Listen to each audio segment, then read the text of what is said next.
Алақай, қолыма Темірбек Жүргенов жайлы кітап түсті. Рухани қазынамызға айналған құнды материалды қолыма түскеніне қатты қуанып тұрмын. Бұл кітапта не туралы айтылған екен? Кәне барып оқып көрейінші.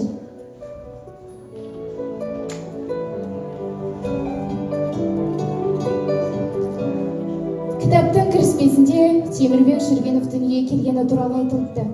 1898 жылдың қараша айында Қызылорда облысы Жалағаш ауданы Жаңаталап ауылында дүниеге келген. Әкесі Қара және атасы Қуан текті рудан шыққан. Анасы Жаншы өте сұлу, мәртебелі әйелі болды. Ол баласын Темірші деп еркелеткен.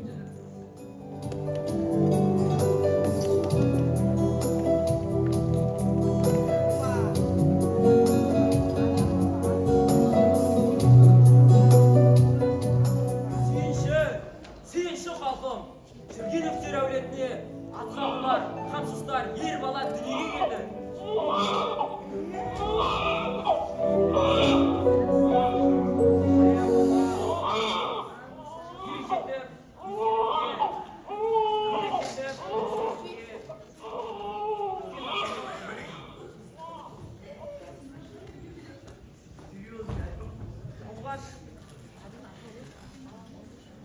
Жетіп ел қорғағанында темірдей төзімді болу үшін атыңды Темірбек қоямын.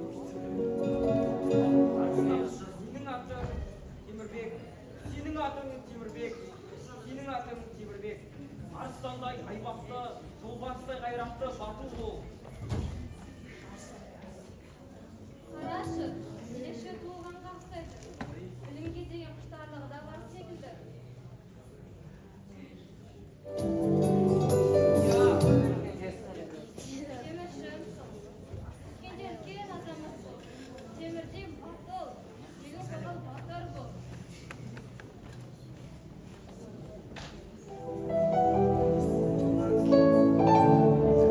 Бірнеше жыл өткен соң, сол заманның көрнекті ұстаздарынан білім алды. Темірбектің жолы болды.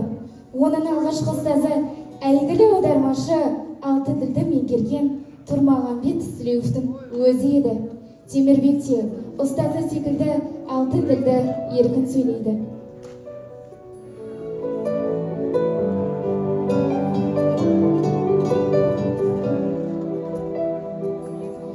1923 жылы Темірбек Жүргенов өмірлік серігі Дәметкен Жүргенованы кездестіріп, отау құрды.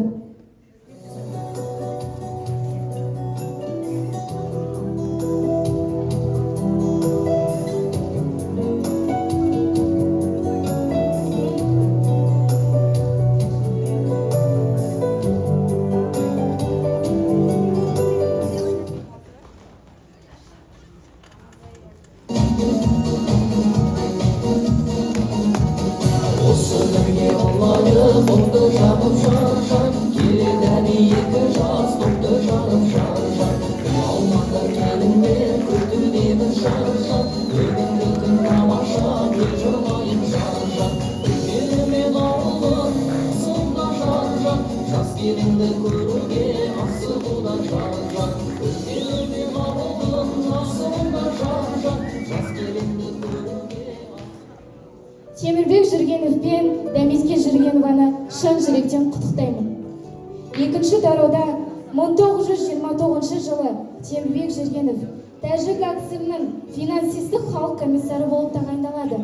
1933 жылдары Өзбек АКСР-ның халық комиссары жұмысын атқарды. 1933 жылы Қазақ АКСР-ның халық комиссары лауазымына тағайындалды. Әр адамның арманы болатын секілді, Темірбек Жүргеновтың де үлкен арманы болыпты. Менің арманым әрбір қазақ баласының білім алып сауат ашқаны. Менің Тұрмағамбет ұстазымның маған көрсеткен мейірімі мен қолдауын мен ешқашан ұмытпаймын. Енді қазақ бүлдіршіндері, сендердің жүректеріңде арманшыл бүлдіршіндердің жарық оты жанады. Мен оған уәде беремін. Қайсар мінезімен, өжеттілігімен азаматтық таныта білген Темірбек Жүргенов ел мақтанышына айналыпты. Қандай керемет, барша халыққа үлгі боларлық іс екен.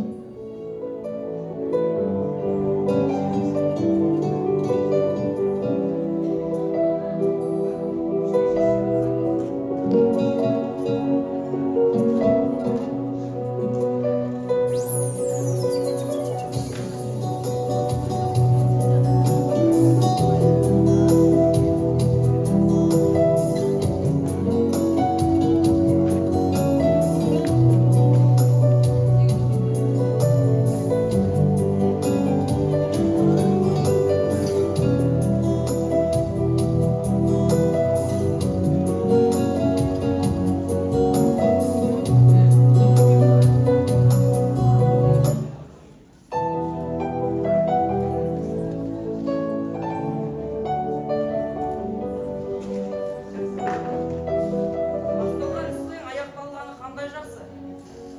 Енді бұл кітаптарды таратуға шығарайық. Темірбек Жүргеновтың арқасында осы кітап 100 мың дана болып шығарылып, жан-жаққа таратылған. Қандай күшті, жалғастыра берейінші, тағы қандай қызықтар бар екен.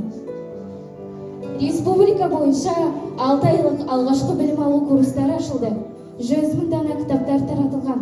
Оқушылар саны 1 миллионға жетті. Сонымен қатар Жүргеновтың бастауымен көшпенділер балаларына арнап мектеп-интернат ашты. Алматыда 17 мектеп ашылды.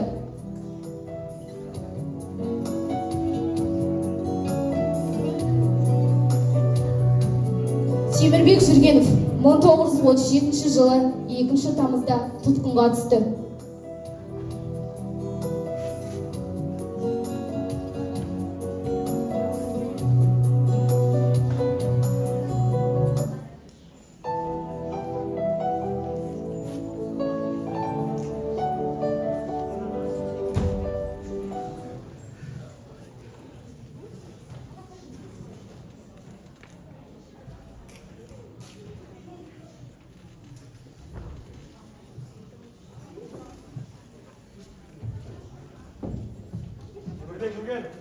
Не масқара аға?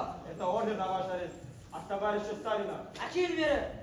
А теперь нам надо обыскать кабинет, где вещи.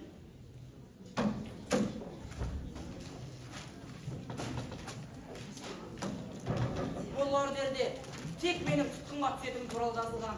Ал сен былай тұр. Что делать? Жібер. Өзіңнің қазарға көмектескенім үшін кінәлім бар, жібер. Открой!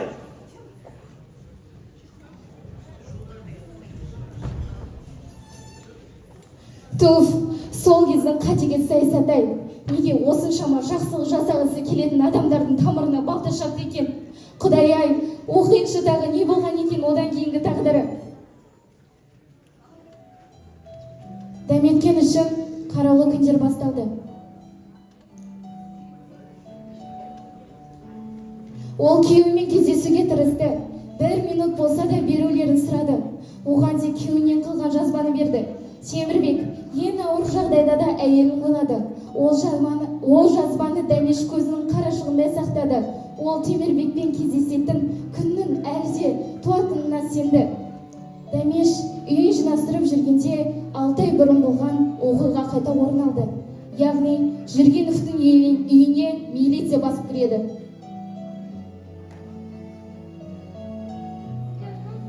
Заместитель Жукенова, вы арестованы. Вы жена врага народа.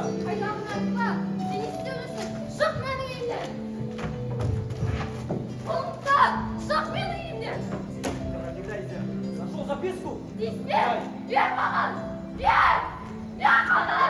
моя мужа. Твое место должны. Откроем.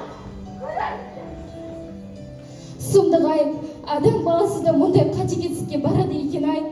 Қақылған суықта әйелдерді аямай жұмыс жасатып қойыпты. Жаратылысына қайсар әйелдер бұған шыдауға мәжбүр болған екен ғой. Жалғасын оқуға жүрегім шыдармай екен.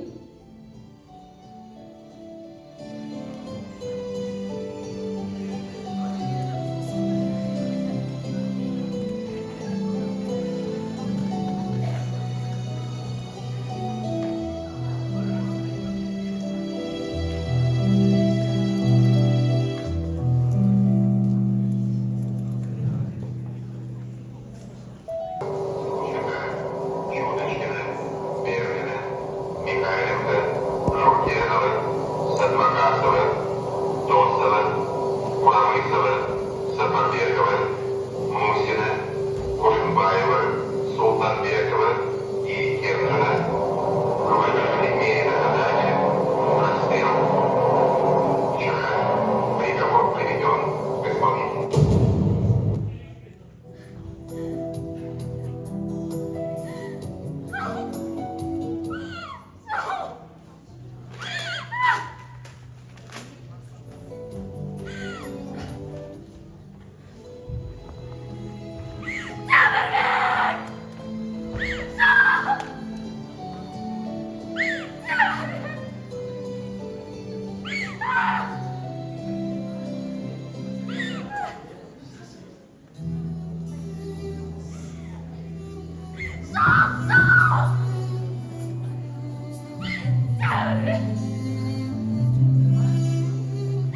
Құдайым-ау, саған сонша не жазым болсын деп басмасын десе.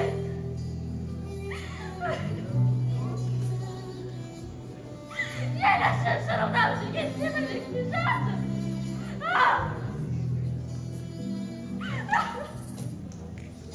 Баламды да алдың, байымды да алдың, енді мені де ал.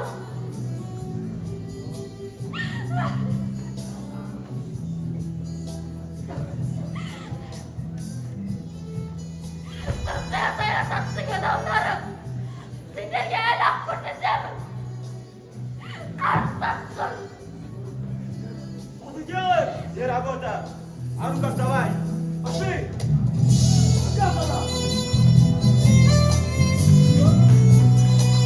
Не деген сұмдық, әйелі өзінің жарының қаза болғанын газеттен естіді. Сонда отан үшін туған ерлердің еңбегінің сіңбегені ме? Отаным деп енерген ерлердің елін есіне алмағаныма? Құдай-ай, небір қазақ зиялыларының басына түскен қасірет-ай, сол қасірет түскен жандардың жандары тыныштықта болғай. Құдайым.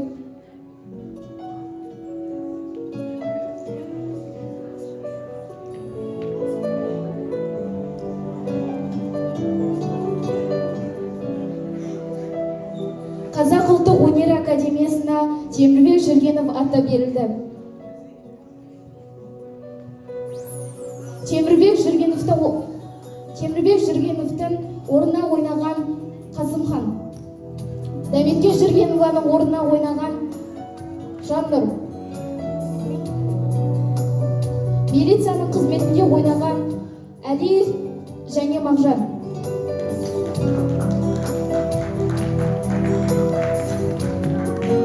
Автор Айкын.